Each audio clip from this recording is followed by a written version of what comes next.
بسم الله الرحمن الرحيم. اللهم كن لوليك الحجة ابن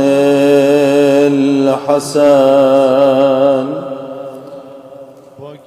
صلواتك عليه وعلى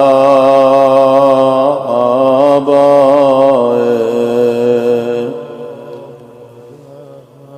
في هذه الساعة وفي كل ساعة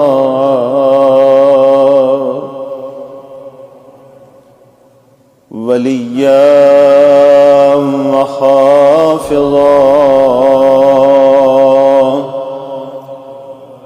وقائدا وناصرا ودليلا وعينا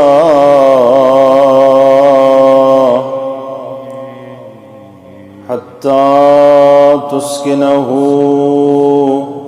أرضك طوعا